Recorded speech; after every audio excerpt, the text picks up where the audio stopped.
নমস্কার বন্ধুরা, আমার ভিন্ন স্বাদ চ্যানেলে আপনাদের সবাইকে স্বাগত। আশা করি আপনারা সবাই খুব ভালো আছেন।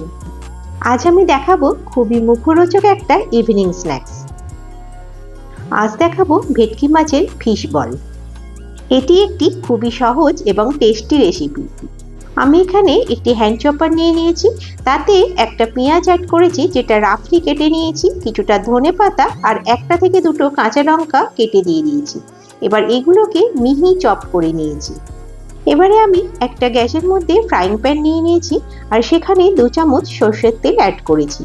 তাতে আমি মিহি করে কেটে রাখা পেঁয়াজ, কাঁচা লঙ্কা, ধনেপাতা অ্যাড করে দিলাম। এবারে গ্যাসের ফ্লেমটা মিডিয়ামে রেখে এই উপকরণগুলো আমি একটু ভাজা ভাজা করে নেব।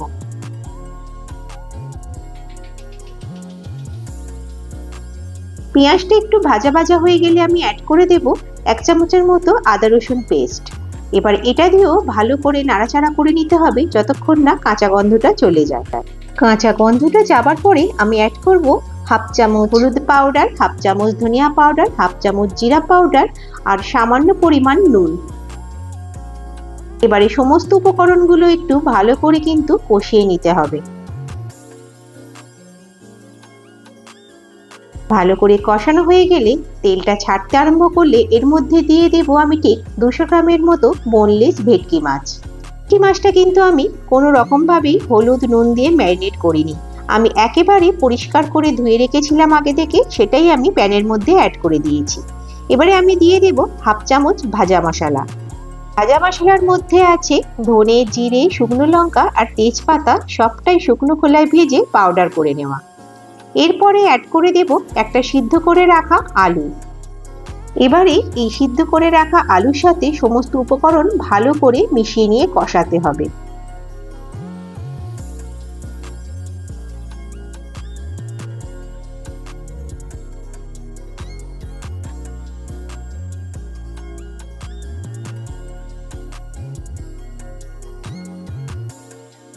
মশলাটা কষাতে কষাতে ঠিক এই সময় আমি অ্যাড করে দেব প্রয়োজন অনুযায়ী আরেকটু নুন। এটা দিয়েও ভালোভাবে কিন্তু মিশিয়ে নেব। মশলাটা আমার কিন্তু প্রায় রেডি হয়ে গেছে।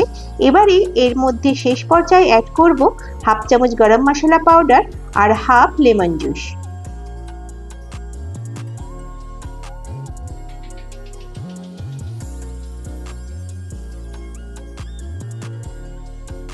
এই দুটো উপকরণ অ্যাড করে আবারও ভালোভাবে মিশিয়ে নেব, তাহলেই আমাদের পুরটা কিন্তু রেডি হয়ে যাবে। এরপরে আমি কিছু উপকরণ নিয়েছি এখানে। আমি নিয়েছি কিছুটা ব্রেড ক্রাম্বস কোটিং এর জন্য, নিয়েছি একটা ডিম আর নিয়েছি ফিশ মশলাটা। ডিমটাকে আমি এই বোলের মধ্যে ফাটিয়ে নেব। এবারে এই ডিমের মধ্যে অ্যাড করব 1/4 টিস্পুন গোলমরিচের গুঁড়ো আর 1/4 টিস্পুন নুন। ভালো করে ডিমটাকে ফেটিয়ে নেব। তাহলে আমার সব উপকরণই এখানে রেডি। এবারে আমি ফিশ বলগুলো তৈরি করব। কিছুটা পরিমাণ করে মশলা হাতের তালুর মধ্যে নিয়ে সেটাকে গোলাকার শেপ দেব। তারপরে ডিমের ব্যাটারে সেটাকে ভালো করে ডুবিয়ে নেব। ডিমের ব্যাটারে ডোবানোর পরে আমি ব্রেড ক্রাম্বসের মধ্যে ওই বলটা দিয়ে সেটাকে ভালো করে ব্রেড ক্রাম্বে কোট করে নেব। হাতের সাহায্যে চেপে চেপে কিন্তু ব্রেড ক্রাম্বসে কোট করতে হবে। আমি এখানে ডাবল কোট করব, তাই আবারও এটাকে ডিমের ব্যাটারে ডোবাবো। ডুবিয়ে আবারও ভালো করে সেটাকে ডিমের ব্যাটার মাখিয়ে নিই, আবারও ব্রেড ক্রাম্বসের মধ্যে ফাইনাল কোট করে নেব।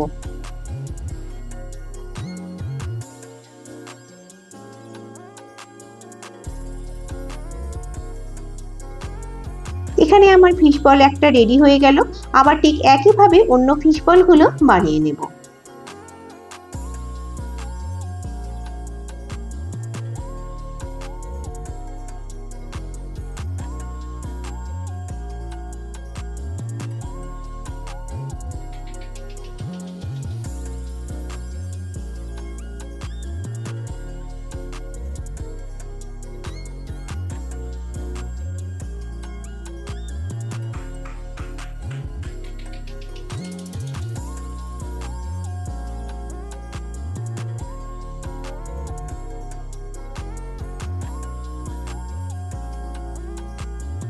এটা ফিশ বলই আমি ডাবল কোটিং করব।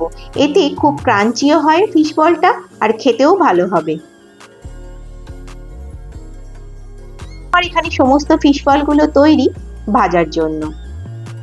এই কড়াইতে আমি কিছু পরিমাণ তেল নিয়েছিলাম।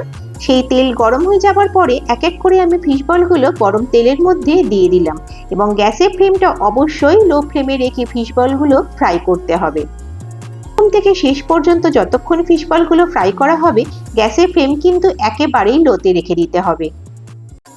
তবেই ফিশ বলগুলো খুব ক্রাঞ্চি হবে উপর থেকে আর ভেতর থেকে খুব সফট থাকবে।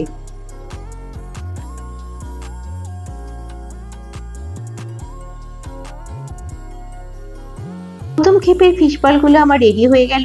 এবারে দ্বিতীয় ক্ষেপে আবারও আমি এই একইভাবে ফিশ বলগুলো ফ্রাই করে নেব।